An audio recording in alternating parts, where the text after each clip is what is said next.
درخواست آپ سے یہ کرنی تھی کہ مجھے اور زیادہ خراب نہ کریں۔ میں خوش تھا کہ اتنا عرصہ حکایت کی محفل سے غیر حاضر رہا تو آپ اور آپ کے سامعین مجھے بھول چکے ہوں گے، لیکن آپ نے سامعین کے اتنے زیادہ خطوط بھیج کر مجھے پھر اس گوشے سے گھسیٹ لیا ہے جہاں میں دبک کر بیٹھ گیا تھا۔ میرا شکار بھی کوئی شکار تھا۔ میں لڑکپن میں کتوں کے شکار کا شوقین تھا۔ جوانی ڈھل گئی تو ڈائجسٹ پرچے نکل آئے۔ اب شکار تو ہوتا نہیں تھا، میں شکار کی کہانیوں کا شوقین ہو گیا۔ آدم خور شیروں کی کہانیاں پڑھتا ہوں تو شرم آتی ہے کہ میں گیدڑ مارتا رہا ہوں۔ آپ کہتے ہیں کہ گیدڑوں کے شکار کی کہانیاں سناؤ، بہت سنا چکا۔ اب آپ مجھے اور کتنا خراب کریں گے؟ اب ایک مجبوری یہ بھی ہو گئی ہے کہ بہت بوڑھا ہو گیا ہوں، یادیں مدھم پڑ گئی ہیں۔ کبھی ایسے ہوتا ہے کہ لڑکپن اور جوانی کی کوئی بات یاد کرنے لگتا ہوں تو ذہن کی دھند میں کچھ بھی نظر نہیں آتا، اور کبھی تو ایسے ہوتا ہے کہ اپنے آپ ہی لڑکپن کی ہر ایک بات فلم کی طرح آنکھوں کے سامنے آ جاتی ہے، اور لڑکپن کی باتیں مجھے اس وقت یاد آتی ہیں جب میں قبرستان جاتا ہوں اور اپنے دوستوں کی قبروں کے درمیان کھڑا ہو کر انہیں دیکھتا ہوں۔ ہمارے علاقے کی وسعت آپ نے نہیں دیکھی۔ کشمیر کے پہاڑوں کی سفید سفید برف سے ڈھکی ہوئی چوٹیاں نظر آتی ہیں اور افق میں گھرا ہوا اپنا خطہ دکھائی دیتا ہے۔ ایسے لگتا ہے جیسے ساری دنیا یہی خطہ ہے اور اس کے آگے سمندر ہے۔ میں جب قبرستان میں کھڑے ہو کر افق کے اس گول دائرے کو دیکھتا ہوں تو ہر طرف اپنا لڑکپن بھاگتا دوڑتا دکھائی دیتا ہے۔ قبرستان سے واپس آتا ہوں تو یادوں پر پھر دھند چھا جاتی ہے۔ کل انگریزوں کی لکھی ہوئی شکار کی کہانیاں پڑھ رہا تھا۔ اس میں ملایا کے جنگل کی ایک کہانی پڑھی۔ ایک آدم خور شیر کو مارنے کے لیے دو انگریز افسر گئے۔ مچان کے نیچے 2 راتیں بکرا باندھا مگر شیر نہ آیا۔ 2 راتیں بچڑا باندھا گیا، شیر پھر بھی نہ آیا۔ شیر آتا ضرور تھا لیکن بکرے اور بچڑے کو دیکھ کر چلا جاتا تھا۔ ایک رات ایک افسر بکرے اور بچڑے کے بجائے خود کھڑا ہو گیا۔ اس نے سوچا تھا کہ یہ شیر انسان کے گوشت کا عادی ہو چکا ہے۔ شیر کی آواز آئی، قریب نہ آیا۔ پھر دوسرا انگریز نیچے آیا۔ آخر دونوں مچان پر جا بیٹھے۔ کچھ دیر کے بعد ایک بھولی بھٹکی ملائی عورت ادھر آ نکلی۔ شیر اس پر آ گیا اور مارا گیا۔ عورت بچ گئی۔ یہ عورت چوری چھپے کسی سے ملنے گئی تھی۔ یہ عورت کی دلیری تھی، ورنہ شام کے بعد اس شیر کے ڈر سے کوئی باہر نہیں نکلتا تھا۔ یہ کہانی پڑھی تو مجھے اپنے لڑکپن کے شکار کا ایک واقعہ یاد آ گیا۔ وہ بڑا دلچسپ دور تھا۔ دلچسپ اس لیے نہیں کہ ہم نوجوان تھے، بلکہ اس لیے کہ لوگوں کے کردار اور قسم کے تھے۔ جو اچھے تھے وہ کچھ اور ہی طرح کے اچھے تھے، اور جو اچھے کردار کے لوگ نہیں تھے وہ بھی کچھ اور ہی طرح کے اچھے نہیں تھے۔ آج کل تو پتہ ہی نہیں چلتا کہ اچھا کون اور برا کون ہے۔ ایک دلچسپی یہ بھی تھی کہ لوگ پسماندہ تھے، علاقہ پسماندہ تھا، تو ہم پرستی زیادہ تھی۔ سڑکیں نہیں تھیں اور موٹر ٹرانسپورٹ بھی نہیں تھی، اس لیے فاصلے زیادہ لگتے تھے۔ ہمارے علاقے کے فاصلے تو اس لیے بھی زیادہ لگتے ہیں کہ اترائیاں چڑھائیاں کچھ زیادہ ہیں، کھڈ اور برساتی نالے ہیں، چٹانیں اور مٹی کے ٹیلے ہیں۔ اس زمانے میں لوگ زیادہ تر پیدل یا گھوڑی ٹٹو پر سفر کیا کرتے تھے۔ سفر پر صبح کاذب کے وقت اور اس سے بھی پہلے روانہ ہوتے تھے تاکہ دھوپ تپ جانے سے پہلے منزل پر پہنچ جائیں۔ جنہیں دور جانا ہوتا وہ آدھی رات کو ہی چل پڑتے تھے۔ کسانوں کا دن صبح کاذب کے وقت شروع ہوتا تھا۔ اگر سورج نکلتے وقت یا اس کے بعد کسی کے متعلق پتہ چلتا کہ ابھی سو رہا ہے تو گاؤں والے کہتے تھے کہ وہ بیمار ہے۔ رہزنی کا وقت صبح کاذب کو ہی ہوتا تھا، کیونکہ شکار سفر میں ہوتا تھا۔ رہزنوں اور چوروں کے بغیر کوئی معاشرہ مکمل نہیں ہوتا۔ آخر پولیس سے بھی تو کوئی کام لینا ہوتا ہے۔ کسی چور سے تھانے دار نے پوچھا، اوئے تو نے چوری کیوں کی ہے؟ چور نے جواب دیا تھا، میں چوری نہ کروں تو تمہیں تھانے دار کون کہے؟ چنانچہ ہمارے وقتوں میں تھانے داروں کی تھانے داری ثابت کرنے کے لیے چور اور رہزن موجود رہتے تھے۔ وہ چور ہی کہلاتے تھے۔ آج کل تو زمانہ ترقی کر گیا ہے، اس لیے چور سلطانی گواہ کہلاتے ہیں۔ دور دراز دیہات کی خبریں مسافروں کی زبانی پہنچا کرتی تھیں۔ سینسر کا کوئی ڈر نہیں تھا۔ ان زبانی اخباروں کی خوبی یہ ہوتی تھی کہ ان کے ساتھ ایڈیٹوریل نہیں ہوتے تھے۔ مسافر کسی گاؤں کے قریب سے گزرتے تھے تو حقے کا کش لگانے اور پانی پینے کے لیے رک جاتے یا روک لیے جاتے تھے۔ وہ پیار اور خلوص کا زمانہ تھا۔ مسافر بیٹھتے، سستاتے اور اپنے اپنے گاؤں اور ارد گرد کے علاقے کی خبریں سنایا کرتے تھے۔ ایک روز 2 آدمی ہمارے گاؤں میں رکے۔ انہوں نے 8-9 میل دور ایک جگہ بتائی، کہنے لگے کہ وہاں بھیڑیا ہے یا شیر ہے۔ وہ 7-8 آدمیوں اور 4 عورتوں کو زخمی کر چکا ہے، اور 9-10 سال کا ایک بچہ بھی مارا گیا ہے۔ وہ ایک ہی جگہ اور ایک ہی وقت حملہ کرتا ہے۔ انہوں نے صبح کاذب کا وقت بتایا۔ انہوں نے جو جگہ بتائی وہ خشک ندی کا پاٹ تھا۔ میں آپ کو اپنے علاقے کے خد و خال سمجھانے کی کوشش ہر مضمون میں کرتا ہوں۔ اگر آپ میدانی علاقے کے رہنے والے ہیں تو شکل سے ہی میرے علاقے کی تصویر اپنے ذہن میں بنا سکیں گے۔ یہ خشک ندی خاصی گہرائی میں سے گزرتی تھی۔ کبھی ساون کی بارش میں اس میں چند گھنٹوں کے لیے پانی آتا اور گزر جاتا، باقی سال یہ خشک اور ریتلی رہتی تھی۔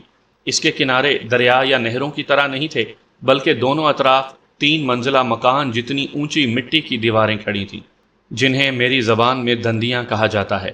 ان دیواروں کے اوپر جاؤ تو کھیت یا ویران جگہیں ہوتی ہیں جو کچھ دور وسعت کے بعد کسی ایسی ہی گہرائی کی منڈیر پر جا کر ختم ہو جاتی ہیں۔ ایسی گہرائیوں میں ستونوں کی طرح مٹی کے ٹیلے کھڑے ہوتے ہیں، بعض زیادہ چوڑے بھی ہوتے ہیں۔ اب ہمارا علاقہ بدل گیا ہے۔ بارشوں نے خد و خال کو بہا ڈالا ہے۔ بعض نشیب گرتے ہوئے تودوں سے بھر گئے ہیں، سڑکیں بن گئی ہیں، چھوٹے چھوٹے بند باندھ دیے گئے ہیں جن سے برساتی ندیوں کا پانی خشک ہو گیا ہے۔ اب تو ہمارے علاقے میں کاریں، ویگنیں اور موٹر سائیکل چلتے ہیں۔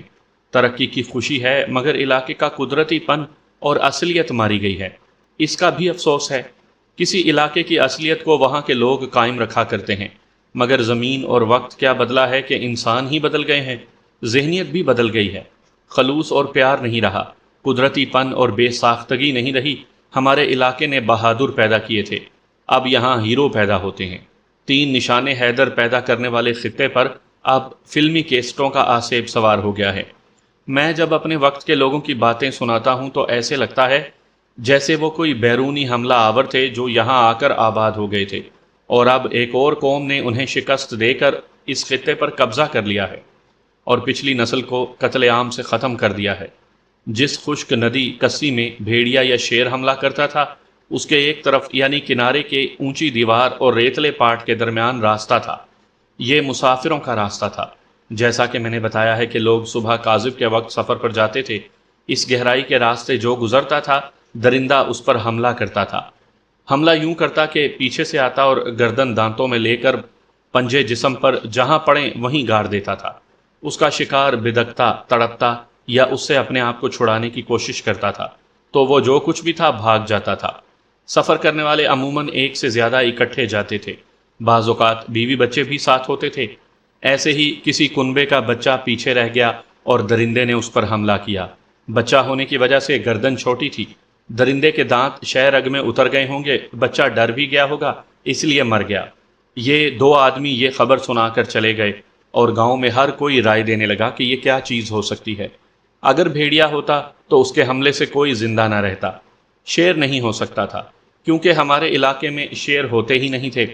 بجو ہو سکتا تھا، لیکن ہم جانتے تھے کہ بجو انسان پر حملہ نہیں کرتا۔ بجو کے متعلق بڑی عجیب روایات مشہور تھیں کہ یہ تازہ مردوں کو قبروں میں سے نکال کر کھاتا ہے۔ لوگ کہا کرتے تھے کہ میت کو دفن کرو تو اسی رات بجو قبر میں سوراخ کر کے اندر چلا جاتا ہے اور میت کو باہر گھسیٹ لاتا ہے۔ اس کا ایک ٹخنا اس طرح منہ میں لیتا ہے کہ لاش سیدھی کھڑی ہو جاتی ہے۔ لاش چونکہ اکڑ چکی ہوتی ہے اس لیے سیدھی کھڑی ہو جاتی ہے۔ بجو جو بلی جتنا ہوتا ہے جب چلتا ہے تو پتہ چلتا ہے کہ کفنائی ہوئی میت چل رہی ہے۔ بڑے ہو کر پتہ چلا کہ یہ بے بنیاد روایت ہے۔ بجو انسان کی لاش نہ قبر سے نکال سکتا ہے نہ اٹھا سکتا ہے، لیکن اس دور میں ہم اسے سچ سمجھتے تھے، حالانکہ ہم نے بجو دیکھے بھی تھے اور شکار بھی کیے تھے۔ اگر آپ کبھی لاہور جائیں تو چڑیا گھر میں بجو ضرور دیکھیے گا۔ گاؤں والے سوچتے رہے کہ یہ کون سا درندہ ہو سکتا ہے۔ 3-4 دن کے بعد 3 آدمی ہمارے گاؤں میں ذرا سستانے کے لیے رکے۔ ان کے ساتھ 2 عورتیں تھیں۔ میرے والد صاحب نے عورتوں کو میری ماں کے پاس بھیج دیا اور مرد باہر مردوں میں بیٹھ گئے۔ انہوں نے بھی یہی سنایا جو پہلے 2 آدمی سنا گئے تھے۔ ان 3-4 دنوں میں اس پر اسرار درندے نے 2 عورتوں پر حملہ کیا تھا۔ دونوں بے ہوش ہو گئی تھیں۔ ان کے ساتھ ان کے آدمی تھے جو انہیں اٹھا کر لے گئے تھے۔ ان 3 آدمیوں نے کہا کہ یہ کوئی درندہ نہیں، یہ کوئی شرشرار ہے یا کسی کی بدروح ہے۔ انہوں نے پورے وثوق سے سنایا کہ یہ ایک کنواری لڑکی کی بدروح ہے۔ کہانی انہوں نے یہ سنائی کہ کوئی 6 مہینے گزرے، ایک گاؤں کی ایک نوجوان لڑکی کی شادی ایک بوڑھے صوبے دار کے ساتھ طے کر دی گئی۔ اس کی بیوی مر گئی تھی۔ لڑکی شادی سے 2 راتیں پہلے گھر سے بھاگ اٹھی۔ وہ کہتے تھے کہ دور کے ایک گاؤں کے ایک آدمی کو وہ پسند کرتی تھی جو شاید اسی کی برادری کا تھا۔ لڑکی کے بھائیوں کو اس کے جانے کا پتہ چل گیا۔ وہ اس کے پیچھے گئے، اسے انہوں نے اس جگہ پکڑا جہاں یہ پراسرار درندہ لوگوں پر حملے کرتا ہے۔ وقت صبح کاذب کا تھا، بھائیوں نے بہن کا گلا وہیں گھونٹ دیا اور لاش وہیں کہیں دفن کر دی۔ اس کے 40 روز کے بعد اس لڑکی کی بدروح اسی جگہ اور اپنے قتل کے وقت یہاں سے گزرنے والوں پر حملے کرنے لگی۔ ان آدمیوں کے ساتھ جو 2 عورتیں ہمارے گاؤں میں رکی تھیں، انہوں نے عورتوں کو بھی یہی کہانی سنائی اور ساتھ یہ بھی کہا کہ جو مرد اور عورتیں وہاں زخمی ہوئیں، ان میں 2 عورتوں نے بعد میں بتایا کہ حملے سے پہلے انہوں نے اس جگہ ایک عورت کے رونے کی آوازیں سنی تھیں، اور حملے کے بعد انہوں نے چاندنی میں ایک عورت کو دودھ کی طرح سفید کپڑوں میں تھوڑی دور کھڑے دیکھا تھا۔ وہ ہنسی تھی اور چاندنی میں گھل مل گئی تھی۔ ہم اس وقت نوجوان تھے، اس قسم کی پراسرار اور سنسنی خیز باتوں کو سچ مان لیا کرتے تھے، لیکن طبیعت میں کوئی ایسا جذبہ تھا جو ہمیں مجبور کرتا تھا کہ اس راز سے پردہ اٹھاؤ اور دیکھو اور لوگوں کو دکھاؤ۔ ہم جان کی بازی بھی لگا دیا کرتے تھے۔ اب اس لڑکی کی بدروح کو دیکھنے کا شوق پیدا ہوا تو سب شکاری دوستوں نے دن کے وقت وہ جگہ دیکھنے کا ارادہ کر لیا۔ وہ جگہ 8-9 میل دور تھی۔ راستہ ہم نے معلوم کر لیا تھا۔ 1-2 روز بعد ہم گاؤں میں کسی کو بتائے بغیر کہ ہم کہاں جا رہے ہیں، کتے ساتھ لیے نکل گئے، جیسے معمول اور عادت کے مطابق شکار کو جا رہے ہوں۔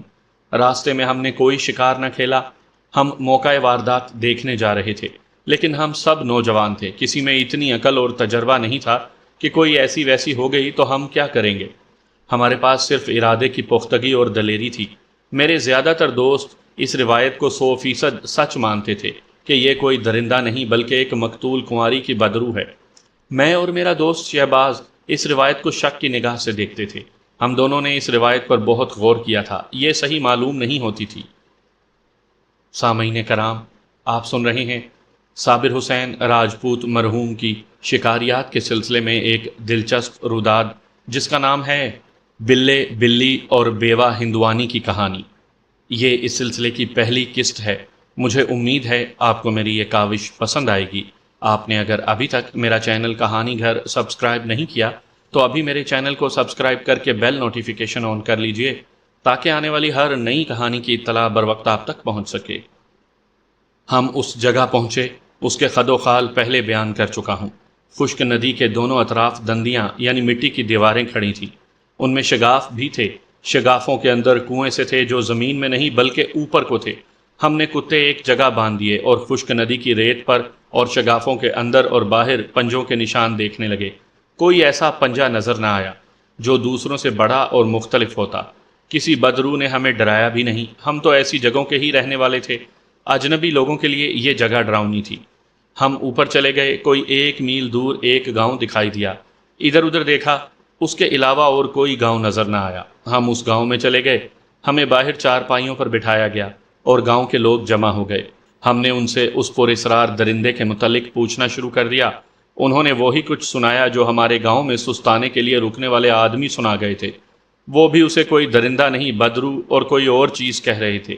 ہمارے ہاں کوئی چیز جن چڑیل اور شر شرار کو کہتے ہیں۔ میرا میٹرک کا سرٹیفکیٹ میرے لیے کفر کا فتویٰ بن گیا۔ میں اس عمر میں عقل مند تو نہیں تھا، لیکن یہ سمجھ گیا کہ مولوی صاحب کو پسند نہیں کہ ان کے سوا کوئی اس معاملے میں دخل دے۔ ہمارے ساتھ ہندو اور سکھ بھی رہتے تھے۔ کسی نے ہمیں بتایا کہ پنڈت قسم کا ایک سنیاسی وہاں قریب کہیں رہتا تھا، اس نے اپنا ہی ایک چکر چلا رکھا تھا، اسے تو ہم نے ملنے کی سوچی ہی نہیں۔ وہاں ہمیں 2 نوجوان مل گئے جو بڑے اچھے گھرانوں کے تھے۔ انہوں نے ہمارے ساتھ الگ ہو کر بات کی۔ وہ اسی دیہاتی معاشرے کے لڑکے تھے، لیکن ان پیروں، مولویوں اور سنیاسیوں کا اثر قبول نہیں کر رہے تھے۔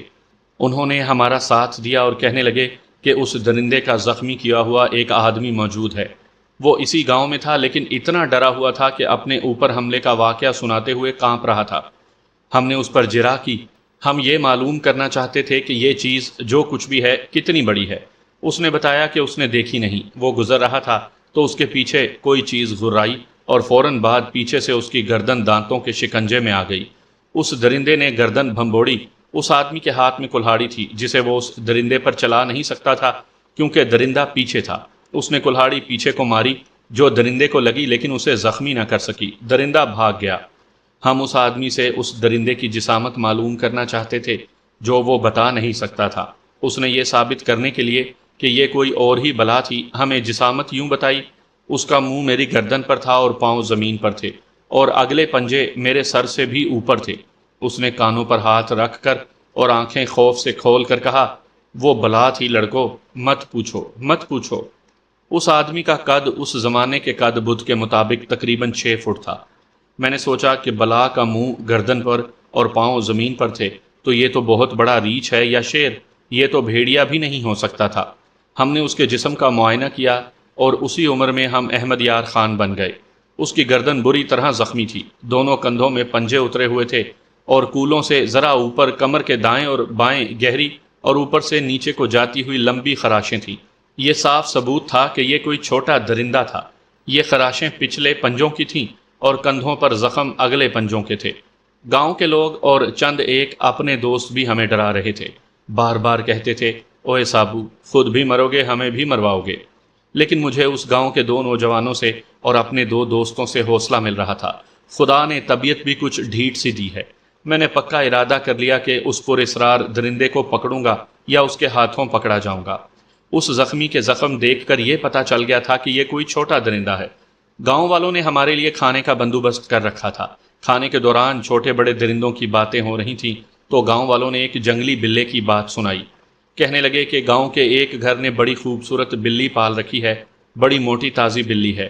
ہوا یوں کہ 2.5-3 مہینے گزرے، بلی گاؤں سے نکل کر کھیتوں میں چلی گئی۔ گھر والوں نے تلاش شروع کر دی، دیکھا کہ وہ ایک جنگلی بلے کے ساتھ کھیل رہی تھی۔ آپ نے بلے تو دیکھے ہوں گے، بلی کی نسبت موٹے تازے ہوتے ہیں، لیکن جنگلی بلا عام بلے سے 3 گنا نہ ہو تو 2 گنا ضرور ہوتا ہے۔ اسے آپ چھوٹا شیر کہہ سکتے ہیں۔ اس کی شکل چیتے کی طرح ہوتی ہے، گردن موٹی اور چہرہ بھرا ہوا ہوتا ہے۔ یہ جنگلوں میں رہتا ہے، چوہے، خرگوش اور نیولے کھاتا ہے۔ انسان پر حملہ نہیں کرتا، لیکن بھوک اور خطرے کی صورت میں یہ شیر جیسا دلیر اور خونخوار ہو جاتا ہے۔ اگر کتے کے مقابلے میں آ جائے تو کتوں کو چیر پھاڑ دیتا ہے۔ ہمارے علاقے میں کبھی کبھار کوئی جنگلی بلہ نظر آتا تھا، لیکن دور سے بھاگ جاتا تھا۔ ان لوگوں نے سنایا کہ انہوں نے جنگلی بلہ دیکھا تو اسے ڈھیلے مارے، لیکن وہ گھوم پھر کر پھر بلی کے پاس آ جاتا اور غصے سے غراتا تھا۔ بلی بجائے ادھر آنے کے بلے کی طرف جاتی تھی۔ یہ سچی محبت کا معاملہ معلوم ہوتا تھا۔ بلہ اس طرح دانت نکال کر غراتا تھا جیسے قریب آنے والے کو کھا جائے گا۔ بلی بڑی خوبصورت تھی اور بلہ جدھر جاتا بلی اس کے پاس چلی جاتی۔ بلی اس سے الگ ہوتی تو بلہ برستے ڈھیلوں اور پتھروں سے بے نیاز بلی کے پاس جا کھڑا ہوتا۔ لوگوں نے اسے گھیر لیا۔ بلے نے بھاگنے کے راستے بند دیکھ کر ایک طرف کے آدمیوں پر حملہ کر دیا۔ وہ آدمی بھاگے اور دوسروں نے پتھر مارے اور اس کا حملہ ناکام کر دیا۔ مالک نے بلی کو پکڑ لیا۔ کہتے تھے کہ وہی بلی جو مالک سے پیار کرتی تھی، اب اس نے پنجوں سے اس کے ہاتھ زخمی کر دیے اور کاٹتی تھی۔ بلہ اس کی طرف دوڑا، لیکن گاؤں کے 2 کتے آ گئے۔ بلہ مقابلے کے لیے کھڑا ہو گیا۔ کتے 2 تھے اور لوگ بلے کو ڈھیلے بھی مار رہے تھے۔ اسے کچھ ڈھیلے لگے بھی تھے، اسے بھاگنا پڑا۔ دونوں کتے اس کے پیچھے گئے، لیکن تھوڑی دور سے دونوں واپس آ گئے۔ ایک کتا بری طرح چیخ چلا رہا تھا، اس کا چہرہ لہو لہان تھا۔ بلے نے اس کی ایک آنکھ نکال دی تھی۔ لوگوں نے دیکھا کہ بلہ دور ایک ٹیلے پر بیٹھا ادھر ادھر دیکھ رہا تھا۔ وہ شام تک وہیں بیٹھا رہا۔ یہ واقعہ ہمیں درندوں کے ذکر میں ایک دلچسپ واقعے کے طور پر سنایا گیا تھا، لیکن میرے کان کھڑے ہو گئے۔ مجھے بالکل علم نہیں تھا کہ جنگلی بلے میں انتقام کا جذبہ زیادہ عرصہ رہتا ہے یا نہیں۔ اونٹ کے متعلق سنا تھا کہ 1-2 سال بعد بھی انتقام لیتا ہے۔ مجھے صرف یہ معلوم تھا کہ رومانی کیفیت میں کسی کمزور سے جانور کو بھی پریشان کرو تو وہ حملہ کر دیتا ہے۔ یہ تو پھر جنگلی بلہ تھا۔ ایک بات بتائیں، میرے دوست شہباز خان نے گاؤں والوں سے پوچھا، اس جگہ جہاں کوئی چیز انسانوں پر حملہ کرتی ہے وہاں پہلا حملہ کب ہوا تھا؟ بتایا گیا کہ اس بلی کے واقعے کے 4-5 دن کے بعد ایک صبح 2 آدمی ایک آدمی کو اس گاؤں میں لائے۔ اس کی پیٹھ اور گردن سے بے طرح خون بہ رہا تھا۔ وہ نیم بے ہوش تھا۔ یہ تینوں کہیں دور کے رہنے والے تھے۔ سحر ابھی اندھیری تھی تو اس جگہ سے گزرے۔ کسی چیز نے پیچھے سے اس آدمی پر حملہ کر دیا اور اسے زخمی کر کے وہ چیز بھاگ گئی۔ انہوں نے اس گاؤں کو قریب دیکھا تو زخمی کو یہیں اٹھا لائے۔ گاؤں میں اس کی مرہم پٹی کی گئی۔ اس کے بعد آئے دن خبریں آنے لگیں کہ کل اسی جگہ ایک اور آدمی پر اس چیز نے حملہ کیا ہے۔ 3 مہینوں میں بہت سے آدمی اور عورتیں زخمی ہو گئیں اور ایک بچہ مارا گیا۔ یہ وہی جنگلی بلہ ہے، شہباز نے کہا، اور میں نے تائید کر دی۔ اس گاؤں کے جو دو نوجوان ہمارے ہم خیال تھے بول پڑے۔ انہوں نے کہا کہ وہ پہلے دن سے کہہ رہے ہیں کہ یہ وہی جنگلی بلّا ہوگا، لیکن گاؤں کے بوڑھے اور مولوی سنیاسی وغیرہ انہیں برا بھلا کہتے تھے۔